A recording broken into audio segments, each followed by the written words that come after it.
नमस्ते। मैं प्रतिभा सेठी, आपकी tarot card reader astro point से। आज हम बात करेंगे शहनाज गिल की कुंडली के बारे में, जो कि बहुत लोग जानना चाह रहे थे कि उनके साथ इतनी बड़ी ट्रेजेडी क्यों हुई। क्या उनकी किस्मत में था ऐसा होना या उनकी कुंडली में था। सुमित जी, आइए जरा बताइए शहनाज गिल की कुंडली के बारे में। नमस्कार दोस्तों, जय माता दी। मैं सुमित खेड़े पश्चिम बिहार से। चलिए फ्रेंड्स, इससे पहले मेरी रिक्वेस्ट है, आप हमारा चैनल लाइक कीजिए, हमारी वीडियो शेयर कीजिए, हमारा चैनल सब्सक्राइब कीजिए, ईयरली रिपोर्ट के लिए कांटेक्ट कीजिए, पर्सनल रीडिंग के लिए कांटेक्ट कीजिए, पर्सनल वीडियो के लिए कांटेक्ट कीजिए। नंबर आपकी स्क्रीन पर है। चलिए हम स्टार्ट करते हैं शहनाज गिल की कुंडली के बारे में। दोस्तों, जब सिद्धार्थ शुक्ला की डेथ हुई थी तो कुंडली उस हमारी वीडियो काफ़ी अच्छा रिस्पांस मिला था। तो लोगों ने जानना चाहा था कि क्या आप शहनाज गिल जो उनके साथ अफेयर में थी, रिलेशनशिप में थी, वो इस चीज़ से बाहर निकलेंगी। इस जो दिक्कत चल रही थी उनके साथ, डिप्रेशन में थी, जो भी आप कह सकते हैं, इस चीज़ से बाहर निकलेंगी। आज हम उनकी उनका पूरा हॉरोस्कोप समझने की कोशिश करते हैं और आपके साथ रिलेट करके चलेंगे कि आप लोग भी जो लव लाइफ के अंदर हैं, जो रिलेशनशिप के अंदर, जिनका कोर्टशिप पीरियड भी चल रहा है, उनको भी क्या क्या खास बातों को ध्यान में रखना है दोस्तों। और एक चीज़ और बता दूं इससे पहले हम वीडियो शुरू करें। सुमित, ये तो आपने शुरू से ही कहा है, कर्क लगन वालों के लिए टाइम बुरा हाँ, चल वो रहा है, अभी और पाइसिस राशि वालों के लिए भी टाइम बुरा चल रहा है। वो तो बहुत पहले हमने बताया था, वो भी समझाता हूँ दोस्तों। लव लाइफ के बारे में सिद्धार्थ शुक्ला की कुंडली जो हमने डाली थी, उसका लिंक मैंने डिस्क्रिप्शन में दे दिया है। आप चाहें तो वो देखें, उसको चीज़ को आप समझने में आपको ज़्यादा आसानी होगी। चलिए आप जो समझाएं पहले आप सारा कुछ। चलिए, पहले तो है ये कर्क लगन कुंडली कैंसेरियन। देखिए फर्स्ट हाउस में फोन नंबर लिखा हुआ है, तो इसका मतलब कैंसेरियन कर्क लगन कुंडली है शहनाज गिल की। और राशि इनकी है, जैसे यहाँ लिखा हुआ है चंद्र राशि मीन, जो कि यहाँ लिखा हुआ है चंद्रमा लिखा हुआ है, और यहाँ 12 नंबर है, मतलब मीन राशि है इनकी पाइसेस। और दूसरा लिखा हुआ है सूर्य राशि मकर। सूर्य राशि इनकी है, ये 10 नंबर लिखा हुआ है, यहाँ सूर्य लिखा हुआ है कैप्रिकॉन मकर। और ये शनि रेट्रो लिखा हुआ है सुमित ने 11 अक्टूबर तक, 11 अक्टूबर 21 तक। ये तो खैर सबके लिए है। और जुपिटर रेट्रो है 22 अक्टूबर तक। अच्छा एक मिनट पहले डेट ऑफ बर्थ वगैरह बता दें। हाँ, इनकी जो डेट ऑफ बर्थ है सुमित ने इंटरनेट से ली है, 27 जनवरी 93, 4:59 PM अमृतसर। हाँ, चलिए, ये सुमित की अपनी कैलकुलेशंस हैं, क्योंकि उन्होंने इंटरनेट से कुंडली बिल्कुल। ली है। अच्छा दोस्तों, ये शहनाज गिल का है और देखिए आज है 9 सितंबर 2021, गुरुवार का दिन, थर्सडे का दिन है। तो इसको समझने थोड़ा कोशिश करते हैं दोस्तों। जैसा बताया आपको, इससे पहले दोस्तों हम उस स्पेसिफिक चीज़ पर है जो लोग जानना चाह रहे थे। क्या इनकी कुंडली में सिद्धार्थ शुक्ला का जाना लिखा हुआ था या सेपरेशन लिखा हुआ था। सेपरेशन दोस्तों कई कारण से होता है। अब अनफॉर्चुनेटली उनकी डेथ हो गई। सेपरेशन का कारण दोस्तों कुछ और भी होता है, मिसअंडरस्टैंडिंग की सेपरेशन होती है या कुछ और रीज़न हो सकता है सेपरेशन का। कई बार इंसान अपनी कंट्री छोड़ कर चला जाता है, अपना स्टेट छोड़ कर चला जाता है, तो भी सेपरेशन ही हो जाती है। और कई बार दिल से सेपरेशन होती है, कई बार फिजिकली सेपरेशन हो जाती है। यहाँ तो खैर अनफॉर्चुनेटली डेथ हो गई उनकी, इसका तो खैर कोई अब इलाज भी नहीं था दोस्तों। बहुत बड़ा ट्रेजिक लॉस हुआ शहनाज गिल के लिए। थोड़ा पहले उनकी कुंडली को समझते हैं। समझा के आप ये भी बताइएगा, क्या इस ट्रॉमा से बाहर निकल पाएंगे। जरूरी क्वेश्चन है। बुरा हुआ है, हम सबको पता था इनका सीरियस रिलेशन है, और इनकी शादी भी फिक्स हो चुकी थी, बुकिंग्स भी हो चुकी थी। तो इस ट्रॉमा से बाहर निकल पाएंगे दोस्तों। और बाकी जो लोग रिलेशनशिप के अंदर हैं, नए नए रिलेशनशिप के अंदर हैं या लिव इन के अंदर हैं, प्लीज़ इस कुंडली को ध्यान से देखिएगा। आप अपने साथ रिलेट करके देख सकते हैं। और जैसे इस कुंडली में नेगेटिव टाइम आया था, तो आप भी देखिए आपके पार्टनर पे कोई दिक्कत तो नहीं आ रही। अगर कोई दिक्कत आने वाली है तो आप पहले प्लीज़ इसके लिए रेमेडीज़ कर सकते हैं, पूजा पाठ कर सकते हैं, या जो भी आपने करेक्टिव एक्शन लेना हो आप ले सकते हैं। तो स्टार्ट करते हैं। थोड़ा मैं समझाता हूँ प्रतिभा जी इसके अंदर। देखिए दोस्तों, अभी बताया प्रतिभा ने आपको, ये है कर्क लगन की कुंडली। कर्क लगन का जो लॉर्ड बनता है दोस्तों, चंद्रमा बनता है। और आपको एक बात बताऊं दोस्तों, कर्क लगन का जो लॉर्ड बनेगा, चंद्रमा बनेगा, वो देखें 9th हाउस के अंदर है, मीन राशि के अंदर। दोस्तों सबसे इंपॉर्टेंट बात क्या होती है, कोई भी कुंडली हो, वो शहनाज गिल हो कुंडली हो, आपकी कुंडली हो, मेरी कुंडली हो, इनफैक्ट किसी रिक्शे वाली कुंडली भी क्यों ना, किसी भिखारी की कुंडली भी ना हो, जिसमें फर्स्ट का लॉर्ड दोस्तों 9th हाउस के अंदर होगा, वो अपने बलबूते एक स्टेज ऐसी आएगी, अपने बलबूते हाइट्स अचीव कर लेगा। आपने दोस्तों कई बार देखा भी होगा कि कोई इंसान रिक्शे वाले के घर पैदा हुआ, किसी मोच के घर पैदा हुआ, बहुत लो कैटेगरी में घर में पैदा हुआ, गरीब घर में पैदा हुआ, लेकिन अपनी मेहनत से वो IAS क्लियर करके चले जाएगा, CA बन जाता है, डॉक्टर बन जाता है। उसमें ऐसा कोई योग, बहुत बड़ा योग होता है कि अपनी ही किस्मत से इंसान ब्लेसिंग्स के साथ, मेहनत के साथ, किस्मत के साथ बहुत हाइट्स अचीव करता है। यहाँ पे फर्स्ट का लॉर्ड देखिए, फर्स्ट 9th हाउस के अंदर ना सिर्फ ये लक का होता है दोस्तों, स्पिरिचुअलिटी का भी होता है, धर्म का भी होता है, संस्कार का भी होता है। और देखिए गुरु की राशि के अंदर तो ऐसा इंसान संस्कारी तो हो ही जाता है, नॉलेज खूब हो जाती है इंसान को, जिस भी फील्ड में होगा नॉलेज बहुत होगी दोस्तों। बड़े एक दूसरी बात देखिए, यहाँ पे वीनस है, शुक्र, वो भी एक्सॉल्टेड साइन के अंदर, अपनी मीन राशि के अंदर एक्सॉल्टेड। और दोस्तों मैंने आपको हमेशा बताया, चाहे अमिताभ बच्चन साहब की कुंडली हो, सिद्धार्थ शुक्ला की कुंडली हो, या जितनी मैंने अब तक कुंडली डाली है, दिलीप कुमार की कुंडली डाली हो, एक बात बताइए कि शुक्र, वीनस और चंद्रमा, ये दोनों मीडिया को डिनोट करके चलते हैं, ब्यूटी को डिनोट करके चलते हैं, फेस ब्यूटी को डिनोट करके चलते हैं। जब ये दोनों इकट्ठे होंगे दोस्तों किसी राशि के अंदर भी बिल्कुल नज़दीक होंगे, उस इंसान की beat a girl beat a boy, उनके फेस ब्यूटी बहुत ज़्यादा हो जाती है, अट्रैक्टिव बहुत ज़्यादा हो जाते हैं, और सबसे बड़ी बात मीडिया में बहुत ज़्यादा नाम कमाते हैं। और दूसरा दोस्तों 9th हाउस तो होता भी हॉलीवुड का है या फिर बॉलीवुड का भी होता है। बिल्कुल, जैसे हमने देखा अब ये शहनाज गिल बहुत फेमस हो गई थी और मीडिया में बड़ा नाम कमाती, पीछे बिग बॉस में भी इनको बहुत पॉपुलैरिटी मिली थी। और दोस्तों देखिए अब इसको रिलेट कीजिए, फर्स्ट का लॉर्ड 9th में किस्मत वाले घर में शुक्र के साथ, शुक्र ने सारी ब्यूटी इनके अंदर डाल दी, जितना टैलेंट था जितनी क्रिएटिविटी थी इनके अंदर डाल दी। और 9th हाउस दोस्तों हॉलीवुड का भी होता है, बॉलीवुड का भी होता है और टीवी का भी होता है। तो इनका टीवी में आना, इनका टीवी इंडस्ट्री में आना, मीडिया में आना हैरानी करने वाली बात नहीं थी दोस्तों। एक और मैं बात बताता हूँ आपको दोस्तों, तो जिनकी कुंडली के अंदर भी ये वाला योग होगा, शुक्र चंद्रमा साथ में होंगे किसी भी हाउस के अंदर, खासकर 10th हाउस में होंगे प्रोफेशन वाले घर के अंदर, वो मास कॉम कर सकते हैं 12th के बाद, वो अपने मीडिया में अपना करियर चूज़ कर सकते हैं, उसमें उनको सफलता मिलनी ऑलमोस्ट कन्फर्म हो जाती है दोस्तों। इसके बाद आप देखेंगे प्रोफेशन, 10th हाउस दोस्तों प्रोफेशन का होता है। यहाँ पर अगर आप देखेंगे मंगल की राशि है मेष राशि एरीज, यहाँ पे मेरिस राशि है, और इसका जो लॉर्ड है दोस्तों 12th हाउस के अंदर है। 12th हाउस दोस्तों फॉरेन का होता है। तो ऐसे में इंसान जो अपना जो एक करियर चूज़ करता है, जो सफलता मिलती है, वो अपने जन्म स्थान से, अपनी जन्म कंट्री से दूर मिलती है। अब इनका देखिए बर्थ प्लेस ऑफ बर्थ इनका अमृतसर है, लेकिन ये मुंबई शिफ्ट हुई आके, जो सक्सेस मिली इनको मुंबई में मिली। तो आप सब में से भी अगर आपके बच्चों का भी कोई 10th का लॉर्ड अगर 12th हाउस के अंदर है, तो मान के चल सकते हैं कि उसका जो करियर होगा आपके जन्म स्थान से दूर होगा। मान लीजिए आपका जन्म बेंगलोर में हुआ, तो हो सकता है दिल्ली में उसका कहीं ना कहीं उसका सक्सेस मिले, केरला में मिले, बॉम्बे में मिले, महाराष्ट्र में मिले, इनफैक्ट इंडिया के बाहर भी मिल सकती है। तो आपने बहुत लोगों की कुंडली देख के कहा भी है ना कि आप अपना बर्थ प्लेस छोड़ दीजिए तो तभी सक्सेस मिलेगी। तो 10th का लॉर्ड दोस्तों जब भी 12th हाउस के अंदर होगा तो आपको सक्सेस बाहर ही मिलेगी। और सबसे बड़ी बात दोस्तों 9th हाउस भी कहीं ना कहीं फॉरेन को ही डिनोट करके चलता है, फॉरेन सेटलमेंट को डिनोट करके चलते हैं। तो जो मेन जो इनके प्लैनेट्स हैं यहीं पर थे। तो ये एक बहुत बड़ा योग था दोस्तों कि इस कुंडली के अंदर इनको काफ़ी ज़्यादा सफलता मिली। एक बात प्रतिभा जो और हम आते हैं दशा के ऊपर आते हैं, आप नोटिस कीजिए इनका 7th हाउस और इनका 5th हाउस। 5th हाउस देखिए दोस्तों लव लाइफ का होता है। अब आप लव लाइफ के ऊपर मेरी वीडियो देखिए, उसमें मैंने सारा समझाया था कि लव लाइफ कैसे स्ट्रांग होती है, उसके रीज़न क्या नहीं होते स्ट्रांग ना होने के भी। मैंने लिंक डाल दिया डिस्क्रिप्शन में, आप चेक कीजिएगा उसको। देखिए अब लव लाइफ का लॉर्ड देखिए दोस्तों मंगल के अंदर है, और यहाँ पे देखिए राहु की प्लेसमेंट है। तो मेरे क्लाइंट्स से दोस्तों सारी ये बात जानते भी हैं, जो कपल्स हमारे पास आते हैं। मैं हमेशा एक बात बोलता हूँ, अगर 5th हाउस के अंदर या 9th हाउस के अंदर राहु होगा तो एक आपका रिलेशनशिप ब्रेक होता ही होता है, जब कुछ हो जाए। जो कि आपने बहुत लोगों को कहा, अगर शादी से पहले आपका सीरियस अफेयर ब्रेकअप हो गया तो नेगेटिविटी खत्म हो गई है ये। तो जितने नेगेटिव प्लैनेट दोस्तों यहाँ पे होंगे उतनी ज़्यादा यहाँ पे आपके रिलेशनशिप ब्रेक होंगे। और जो शहनाज गिल का जो रिलेशनशिप ब्रेक हुआ, अब रीज़न देखिए दोस्तों कुछ भी रहता है, लेकिन इसमें राहु का बहुत बड़ा रोल था। और दोस्तों सबसे बड़ी बात देखिए रिलेशनशिप का लॉर्ड जहाँ पे बनता है मंगल, वो है 12th हाउस के अंदर नेगेटिव। ना सिर्फ 12th हाउस नेगेटिव है दोस्तों, एक और देखिए 1 2 3 4 5 6 7 8 अपने से 8th हाउस के अंदर, जो कि बहुत ज़्यादा नेगेटिव होता है। तो अब ऐसे में क्या होता है दोस्तों, रिलेशनशिप ब्रेक होता ही होता है, और कहीं ना कहीं इसके लिए आपको डिप्रेशन में आना ही पड़ता है। और हमारे पास दोस्तों कहना नहीं चाहिए, हमारे पास लड़के लड़कियाँ भी आते हैं, रोते भी आके आंसू बहाते हैं, लिटरली आंसू बहाते हैं कि भैया हमारी ये दिक्कत है, उसको प्लीज़ दूर कीजिए। तो ये जो रिलेशनशिप होता है दोस्तों, ये कहीं ना कहीं ब्रेक करता ही करता है। देखिए दोस्त 7th हाउस होता है मैरिज का। अब यहाँ पे अगर आप एक नोटिस करेंगे लव मैरिज के चांसेस कैसे बनते हैं। देखिए मंगल मैरिज को डिनोट करता है दोस्तों, और लव को डिनोट करता है। उसमें दोस्तों लव मैरिज की बात भी की है, जो हमने वीडियो बनाई थी, एक बार देखिएगा उसको। और दोस्तों 7th हाउस होता है मैरिज का। मैरिज जब 5th और 7th आपस में कंबाइन करेंगे दोस्तों, तो लव मैरिज के चांसेस बहुत ज़्यादा बन जाते हैं, शादी जान पहचान में हो जाती है। अब आप देखिए 5th का लॉर्ड मंगल मैंने बताया आपका 12th हाउस के अंदर, जो कि ब्रेक करवाता है, और 7th का लॉर्ड शनि 7th हाउस के अंदर। अगर आप देखिए मंगल को 1 2 3 4 5 6 7 8 मंगल अपने 8th एस्पेक्ट से 7th हाउस को देखते हैं, यहाँ पे शनि भी है दोस्तों। तो मंगल लव शनि मैरिज ने कंबाइन करा, तो यहाँ से लव मैरिज की प्रॉस्पेरिटी बहुत ज़्यादा बढ़ती है, लव लाइफ एक बहुत ज़्यादा स्ट्रांग होती है। बट बिकॉज 5th का लॉर्ड 8th के अंदर आया और 5th हाउस में राहु के आने से लव लाइफ जो थी बिल्कुल ख़त्म हो चुकी थी, उसने कहीं ना कहीं डेंट पड़ना ही पड़ना था। जब मैं आपसे दशा के बारे में बात करूंगा तो आपको समझ में आ जाएगा कितनी चीज़ें मैच करती हैं। सुमित यहाँ सूर्य भी तो है 7th हाउस में, और शनि लॉर्ड है। सूर्य और शनि इकट्ठे होके तो कहते हैं कि बिल्कुल बहुत बढ़िया। देखिए ये मैंने आपको दोस्तों हमेशा एक बात बताई कि जहाँ पे सूर्य शनि और राहु इकट्ठे बैठेंगे, जिस हाउस में इकट्ठे बैठेंगे उस हाउस का खराब करके चलते हैं, बिल्कुल खराब करेंगे। मान लीजिए 5th हाउस में जहाँ पे राहु है, अगर राहु के साथ वहाँ पे शनि भी होता किसी भी लेडी की, तो प्रेगनेंसी को खराब करके चलते हैं, यूट्रस को जल्दी रिमूव करवा के चलते हैं, मेनोपॉज बहुत जल्दी आ जाता है।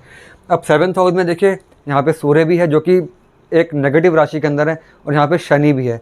दोनों ने कंबाइन करके यहाँ पे शादीशुदा लाइफ को ख़राब करना था। अब यहाँ पे क्योंकि शादी की लाइफ में लव का लॉट भी यहाँ पे कंबाइन कर रहा था, तो लव लाइफ या लव मैरिज होती ख़राब होती। और दोस्तों सपोज इनकी शादी हो भी जाती तो हो सकता है शादी में आगे जाके दिक्कत आती ही आती, बिकॉज ये दोनों पेरेंट यहाँ पे शादी कभी सक्सेसफुल होने नहीं देते। कहीं ना कहीं अगर आप लीगली सेपरेट नहीं होते तो आपको वैसे भी सेपरेशन आपको झेलनी पड़ती है, बहुत ज़्यादा झेलनी पड़ती है आपको।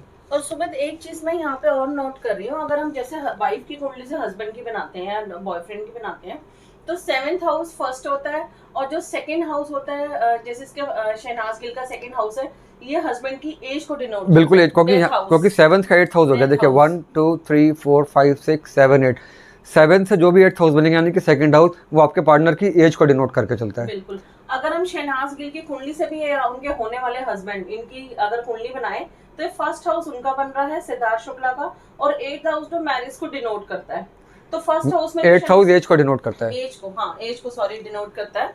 तो 1st हाउस में सूर्य शनि है ही है और 8th हाउस में लॉर्ड है, तो मतलब सडनली सिद्धार्थ शुक्ला ने जाना ही था, चाहे वो सिद्धार्थ शुक्ला होते या कोई भी होता है, कोई भी उनका सीरियस अफेयर। बट लेकिन दोस्तों ऐसे में एक अच्छी खबर क्या होती है, चलिए अब जो हो गया वो तो हो चुका है, आप अपने साथ भी नोट कीजिएगा। अगर ऐसा कोई आपका रिलेशनशिप ब्रेक होता है दोस्तों, तो इसमें एक चीज़ कंफर्म हो जाती है कि जो आपकी शादी होगी आगे वो सक्सेसफुल रहेगी, वो स्टेबल रहेगी, उसमें दिक्कत नहीं आएगी। बिकॉज एक बार दिक्कत आनी थी, यहाँ पे सूर्य शनि ने कंबाइन करके दिक्कत दे दी, तो सेकंड टाइम जो मैरिज होती है, जो सेकंड टाइम मतलब मैरिज तो फर्स्ट टाइम होगी लेकिन रिलेशनशिप आपका सेकंड टाइम होगा शादी के थ्रू, वो सक्सेसफुल रहता है। तो वो सभी लोग जिनके में ऐसा। और एक आखिरी बात दोस्तों और बता दूँ आपको, देखिए सूर्य यहाँ पे 1st हाउस को देखता है, नेगेटिव सूर्य 1st हाउस को देखेगा, शनि भी यहाँ से 1st हाउस को देख रहा है, और राहु भी अगर आप देखेंगे 1 2 3 4 5 6 7 8 9, तो अभी राहु का भी 1st हाउस को देखना, सूर्य का 1st हाउस को देखना और शनि का साइमल्टेनियसली 1st हाउस को देखना, और किसमें चंद्रमा की राशि के अंदर, तो कहीं ना कहीं डिप्रेशन की तरफ धकेल के चलता है। और यहाँ पे तो राहु ना सिर्फ 1st हाउस को देख रहा है बल्कि 1st हाउस का लॉर्ड शनि को भी चंद्रमा को भी देख रहा है अपने 5th एस्पेक्ट से। तो चंद्रमा दोस्तों थॉट्स के लिए होता है। जब ये तीनों प्लैनेट आपके 1st हाउस को देखेंगे या चंद्रमा को देखेंगे, लाइफ में एक टाइम में आपको डिप्रेशन में जाना पड़ेगा ही पड़ेगा। इसका रीज़न कई हो सकते हैं, हेल्थ भी रीज़न हो सकता है, मैरिज भी हो सकता है, लव भी हो सकता है, क्योंकि यहाँ पे 5th हाउस और 7th हाउस इन्वॉल्व है, तो मैरिज और लव इसमें ज़्यादा आते हैं। तो डिप्रेशन का जो रीज़न बनता है दोस्तों 5th और 7th हाउस बनते हैं, तो लाइफ में एक बार बहुत ज़्यादा डिप्रेशन होता है। बट अच्छी बात है दोस्तों, अगर आने वाली दशा अच्छी हो तो आप डिप्रेशन से बाहर निकल कर आ जाते हो। वो हम डिस्कस करते हैं दशा के बारे में। और ये भी तो है, इनका गुरु भी रेट्रो है जो कि सबका ही चल रहा है, वो भी मैं दशा पे आऊंगा तब समझाता हूँ। और ये शनि भी रेट्रो जो कि हाँ, 7th हाउस में है। मैं भी दशा में आके सब समझाता हूँ दोस्तों। एक चीज और बता दूं, एक सेकंड प्रतिभा, और यही शनि जो लॉर्ड है 7th में भी है, 8th में भी है। 8 को हम बोलते हैं मृत्यु तुल्य कष्ट। मृत्यु तुल्य कष्ट। और 7th का लॉर्ड 8th में आना आप हमेशा बोलते हैं कि ठीक नहीं होता, ठीक हो, लेकिन यहाँ पे एक अच्छी बात कि अपनी साइन के अंदर है तो नेगेटिविटी थोड़ी सी कम हो जाती है। दोस्तों एक चीज़ मैं बता दूं, एक राजयोग बता दूं आपको, ये आपके लिए बहुत ज़्यादा जरूरी है देखना, अपने बच्चों के लिए बहुत जरूरी है। हालांकि मैं हर बार समझाता हूँ, इसमें भी वो राजयोग एक हमें नजर आ रहा है, तो मैं आपसे डिस्कस करता हूँ। देखिए लगन कर्क का लॉर्ड चंद्रमा 9th हाउस का, मैंने बताया बहुत बड़ी बात है। चंद्र राशि है मीन, और मीन का लॉर्ड देखिए जुपिटर यहाँ पे 7th हाउस को देखता है 3rd हाउस से, और सूर्य राशि का लॉर्ड है मकर राशि का लॉर्ड बनता है शनि। यानी कि जुपिटर और शनि आपस में कंबाइन कर, दो लगन आपस में कंबाइन कर रहे हैं, जुपिटर और चंद्रमा भी यहाँ पे कंबाइन कर रहे हैं, और शनि और चंद्रमा भी यहाँ पे कंबाइन कर रहे हैं। तो अगर आप नोटिस करेंगे तीनों के तीनों जो लगन के जो लॉर्ड हैं, जो तीनों के तीनों इनकी लाइफ को राजयोग देते हैं, आपस में कंबाइन करके चल रहे हैं। और जब ये तीनों लगन के लॉर्ड कंबाइन करते हैं तो इंसान के पास ना तो पैसे की दिक्कत आती है, ना शक्लो सूरत की दिक्कत आती है, ना टैलेंट की दिक्कत आती है। फॉरेन ट्रैवलिंग, पैसा, गाड़ी, सब मतलब लाइफ के जो भी सुख आप समझ सकते हो, जो मटेरियलिस्टिक सुख होते हैं, जो हमें बाहर से सुख मिलते हैं, वो सब सुख हमें मिलते हैं लाइफ के अंदर। पैसे की दिक्कत नहीं होती कभी भी, नौकर चाकर की दिक्कत कभी नहीं होती, फॉरेन ट्रैवलिंग की दिक्कत कभी नहीं होती, पॉपुलैरिटी, ब्रांड सब होते हैं। तो इस कुंडली के अंदर तीनों लगन के लॉर्ड कर्क, मीन, मकर, इनके लॉर्ड आपस में कंबाइन कर रहे हैं और 9th हाउस के अंदर कंबाइन कर रहे हैं, जो कि ब्लेसिंग्स का भी होता है। और आप ये भी तो बताइए, जैसे बुध 7th हाउस में है और वो 1st को देख रहा है, तभी इतनी टॉकेटिव, इतनी चुलबुली, और यही हमने इनका बिग बॉस में भी देखा है कि हर वक्त हंसते रहना, सबको हंसाना। हम हमेशा बताते हैं कि बुध जो होता है एंटी डिप्रेशन मेडिसिन होता है, एक किस्म से एंटी डिप्रेशन प्लैनेट है। और जब ये फर्स्ट यानी कि सेल्फ को देखेगा, तो अगर आप जितने मर्जी डिप्रेशन में आ जाएं, ये आपको डिप्रेशन में से बाहर निकलने में मदद करता है। एक टाइम के बाद आपको डिप्रेशन से निकलने में मदद करेगा। अब हम दशा की बात करते हैं, तो चलिए प्रतिभा जी आप एक बार सारी दशाएं बता दीजिए आप एक बार। अभी इनकी दशा चल रही है मरकरी की, बुध की दशा 29 अप्रैल 2006 से स्टार्ट हुई है और ये चलेगी 29 अप्रैल 26 तक, 20 साल की दशा इनकी।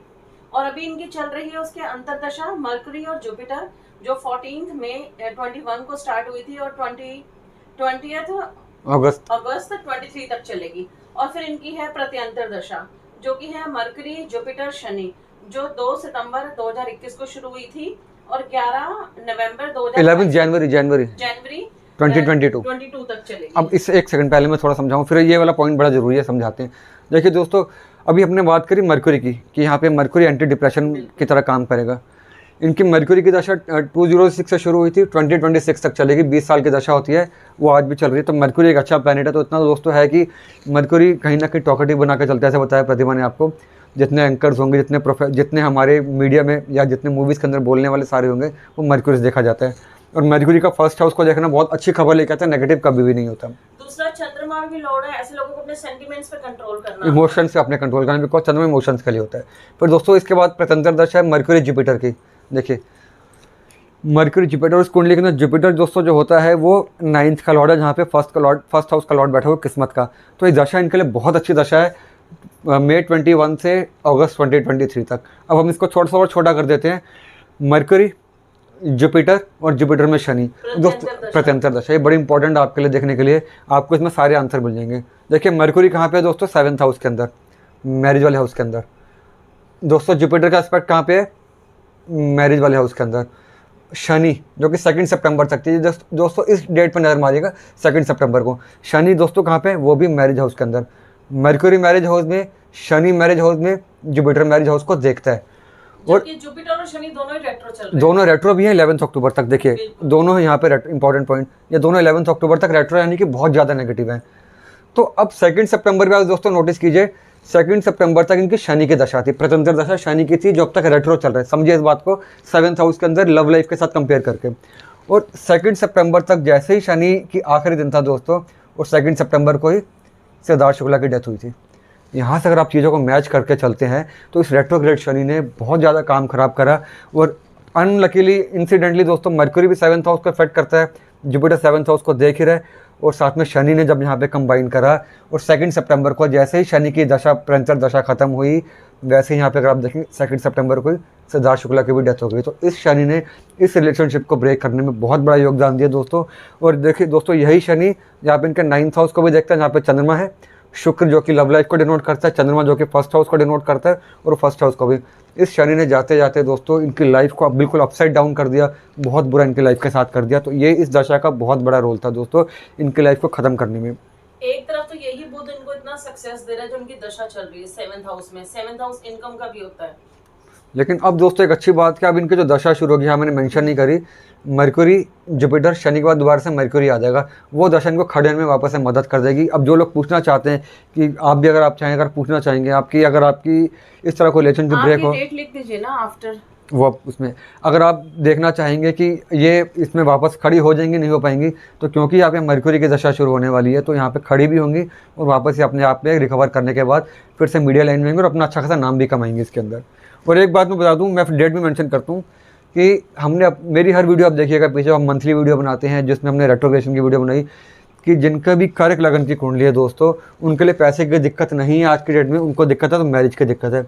हर वीडियो मैंने बात की उनकी लव लाइफ में दिक्कत है, उनके मैरिज में दिक्कत है। तो जो यहाँ पे शहनाज गिल ने फेस करा वो बट नेचुरली था। और ये देखिए कितनी हैरानी की बात है दोस्तों, यहाँ पे शनि रेट्रोग्रेड था, जुपिटर रेट्रोग्रेड है, दोनों की दशा चल रही है और दोनों यहाँ पे 7th हाउस को लव को कर रहे हैं, तो इन्होंने नुकसान देना ही था। अब इसमें सिद्धार्थ शुक्ला की डेथ का रीज़न क्या था, वो उनकी कुंडली के अंदर मैंने बताया था आपको, वो आप देख सकते हैं। अगर यहाँ पे उनकी डेथ नहीं भी होती तो इनमें कुछ ना कुछ मिसअंडरस्टैंडिंग होती, चाहे टेम्परेरी होती, रिलेशनशिप इनका ब्रेक होना ही था, चाहे कुछ टाइम के लिए होता, वो होना ही था। बट अब ऊपर वाले की देखो बातें तो ऊपर वाले ही जाने, ना तो जीवन पे ना किसी की मृत्यु पे किसी का बस नहीं चलता, वो सब भगवान की आत्मा दोस्तों। तो जो हुआ गलत हुआ, बट यहाँ से एक अच्छी बात क्या है, यहाँ से वापस से खड़ी होंगी, रिकवर भी करेंगे और अपने अच्छे रूप में आ जाएंगे। 22 के बाद जो इनका मरकरी जुपिटर और मरकरी आ जाएगा, उसके बाद ये रिकवर कर नहीं आ चुका है, 2 सितंबर को ही आ चुका है। अच्छा 2 सितंबर को ही आ चुका है। तो दोस्तों ठीक, अभी शनि आते हैं यहाँ पे अपना जो नेगेटिविटी डाली थी इनके मन में, वो यहाँ से ख़त्म हो जाएगी। तो ये दोस्तों ये लेखा जोखा था कि अब इसके आगे तो ये कवर कर जाएंगी। और जिसने भी इस कुंडली का अपने आप को रिलेट करना, बड़े अच्छे से रिलेट करके चल सकते हैं वो लोग, और उनको काफ़ी ज़्यादा से समझ में आ जाएगा कि हाँ हमारे साथ जो हुआ हम इसको कैसे रेक्टिफाई कर सकते हैं। बाकी एक बात बता दूं दोस्तों, ऐसे में अगर किसी की ऐसी दशा चल रही है जो लव लाइफ टूटने के कगार पे है, वो आप शुक्र को छुपाए बता दें वीनस के। फिर से हम बता रहे हैं जिसका 5th हाउस में राहु शनि, या सूर्य, वो अपनी कुंडली जरूर चेक करवाएं कि उनकी लव लाइफ उनकी सही चलेगी या नहीं चलेगी, या मैरिज में उसमें प्रेगनेंसी में भी दिक्कत आती है, उसमें प्रेगनेंसी में भी दिक्कत आती है और लव लाइफ इनकी नहीं चलती है। आप शुक्र के कुछ उपाय बता दें, जैसे फ्राइडे को गिफ्ट एक्सचेंज करना सारा कुछ। जिनकी भी शुक्र की दशा चल रही है या जिनका शुक्र 5th हाउस में है या 9th हाउस में है, तो एक तो वो फ्राइडे को गिफ्ट्स एक्सचेंज कीजिए, बॉयफ्रेंड गर्लफ्रेंड या हस्बैंड वाइफ जो भी आपको, या कोर्टशिप पीरियड में भी कराते हैं, कोर्टशिप पीरियड में कुछ भी हो, कॉस्मेटिक्स हो, कपड़े हो, ऑर्नामेंट्स हो, गोल्ड ज्वेलरी हो, डायमंड हो, कुछ भी आप एक्सचेंज कर दिए एवरी फ्राइडे। अदरवाइज आप लक्ष्मी जी को भी आरती कीजिए हर फ्राइडे, और लक्ष्मी जी के आगे कॉस्मेटिक्स का सामान रख के आइए, वो सामान वो ब्रांड जो आप अपने लिए यूज़ करते हो, मिनिमम 5 आइटम, वरना आप एक भी रखेंगे तो भी इनफ है, बस वो ब्रांड वो हो जो आप यूज़ करते हो। और लक्ष्मी जी के आगे जोत जला के आइए देसी घी की फ्राइडे को, या अगरबत्ती जलाइए। और आप मीठी कर्ड भी दान कर सकते हैं छोटे बच्चों को, लड़कियों को, और चीनी भी, दही भी, कुछ भी आप दान कर, और अगर आप खीर बना के भी घर पे डोनेट कर दें तो वो तो बहुत ही अच्छा है। और कुछ समय बस जी। चलिए फ्रेंड्स, आज के लिए इतना ही। बहुत अच्छा लगा कि आपने हमें कहा, बहुत सारे कमेंट्स आ रहे थे, हमें सजेशंस आ रहे थे कि आपने सिद्धार्थ शुक्ला को हमें इतना अच्छा समझाया। अब हमें शहनाज गिल के बारे में भी, उनकी कुंडली के बारे में भी बताइए।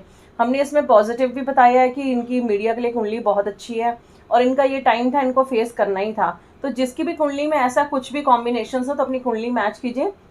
बाकी ये जनरल है, फिर भी अगर आप चाहें तो हमें कांटेक्ट कर सकते हैं, नंबर आपकी स्क्रीन पर है। और आगे भी हमें अपने सजेशन देते रहिए, कमेंट कीजिए, मैसेज कीजिए, आप आगे किस टॉपिक पे कुंडली देखना चाहते हैं।